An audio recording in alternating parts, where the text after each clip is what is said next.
Hello everyone, welcome to my channel. बारिश का मौसम हो और कुछ चटपटा खाने को मिले, इससे अच्छी बात और क्या हो सकती है ना। तो इसीलिए आज हम बनाएंगे चटपटी कॉर्न कबाब। ये ऊपर से काफ़ी क्रिस्पी और अंदर से काफ़ी सॉफ्ट होती है। तो चलिए बनाना शुरू करते हैं। सबसे पहले हम लेंगे 4 ब्रेड स्लाइसेस। ये छोटा वाला ब्रेड है।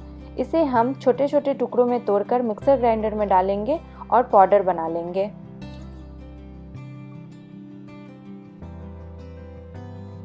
ब्रेड का पाउडर बनकर तैयार है। अब इसे हम किसी बर्तन में निकाल लेंगे।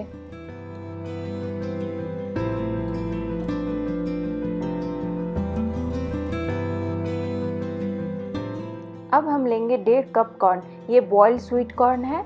इसे भी सेम जार में डाल के पेस्ट बना लेंगे। यहाँ पे थोड़ा सा कॉर्न बचा लेंगे, लगभग 1/4 के करीब। ये देखिए, इसका पेस्ट बना लिया है मैंने। इसमें हम बिल्कुल भी पानी का यूज़ नहीं करेंगे।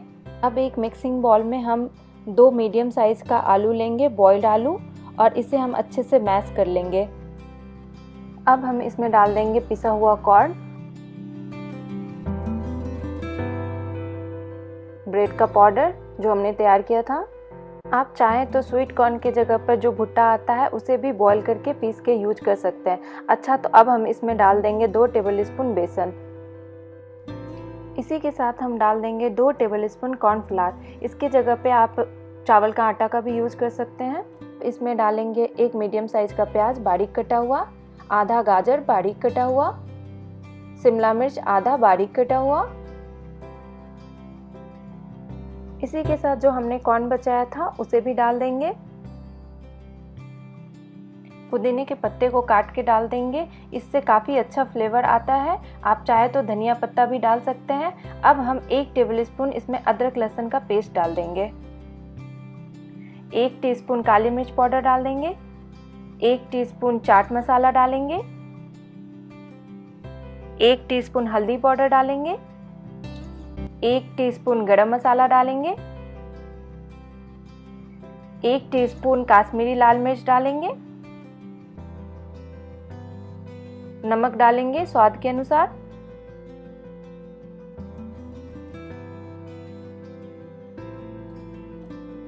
और बारीक कटी हुई हरी मिर्च डाल देंगे। 1 टीस्पून रेड चिली फ्लेक्स भी डाल देंगे। ये ऑप्शनल है, आपके पास है तो आप डाल सकते हैं। इसे हाथों से अच्छे से मिक्स करेंगे और इससे एक अच्छा डो तैयार कर लेंगे। अगर आपको लगे कि आपका डो गीला है तो इसे थोड़ी देर के लिए फ्रिज में डाल दें। अगर तब भी आपको लगे कि डो गीला ही है तो आप इसमें थोड़ा सा कॉर्नफ्लावर या फिर चावल का आटा मिला सकते हैं। अब हाथों को अच्छे से ऑयल से ग्रीस कर लेंगे और एक छोटी लोई लेंगे। इसे एक शेप दे देंगे।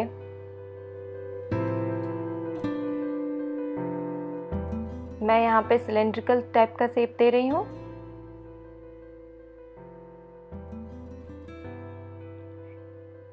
आप चाहें तो इसे गोल भी शेप दे सकते हैं, या चाहे कोई भी आप अपने मनपसंद के अनुसार से कोई भी शेप दे सकते हैं। अगर आप किसी गेस्ट के लिए बना रहे हैं और चाहते हैं कि हमारा कबाब थोड़ा अट्रैक्टिव दिखे तो आप इसमें आइसक्रीम स्टिक या फिर टूथपिक भी लगा सकते हैं। इससे कबाब काफ़ी खूबसूरत दिखेंगे।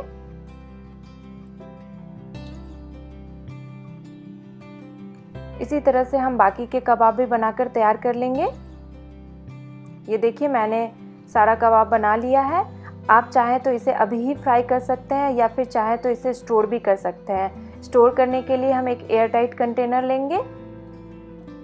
इसमें हम कबाब को डाल देंगे। अगर आपके पास एयर टाइट कंटेनर नहीं है तो इसे हम क्लिंग फिल्म से भी कवर कर सकते हैं। इसका लिड लगा देंगे और इसे फ्रिज में रख देंगे। 3 से 4 दिन तक इसे यूज कर सकते हैं। अगर आप फ्रीजर में रख रहे हैं तो इसे लगभग 1 वीक तक यूज कर सकते हैं। अब चलिए इसे फ्राई कर लेते हैं। फ्राई करने के लिए हम कढ़ाई में तेल गरम करेंगे। मीडियम फ्लेम पे ही हम तेल को गरम करेंगे। ये देखिए तेल हमारा गरम हो गया है। अब हम इसमें कबाब डाल देंगे।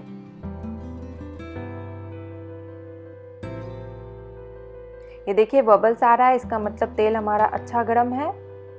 बाकी के कबाब को भी हम डाल देंगे। कबाब डालने के बाद इसे तुरंत बिल्कुल भी नहीं टच करेंगे।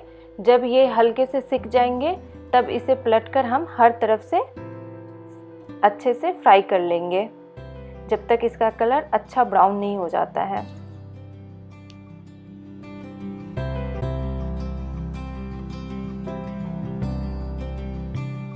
ये देखिए कबाब का कलर अच्छा ब्राउन हो गया है। अब हम इसे निकाल लेंगे।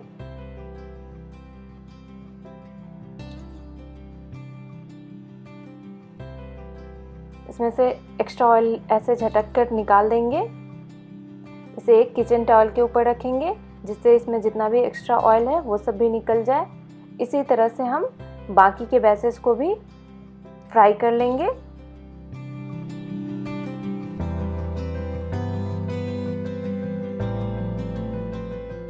हमारी क्रिस्पी कॉर्न कबाब बनकर तैयार है। आप इसे एक बार ज़रूर ट्राई करें। अगर आपके घर में कोई गेस्ट आ रहे हैं तो उन्हें बनाकर ज़रूर खिलाएं। अगर आपको कबाब की रेसिपी अच्छी लगी हो तो प्लीज़ लाइक का बटन क्लिक करें और मेरे चैनल को सब्सक्राइब करें।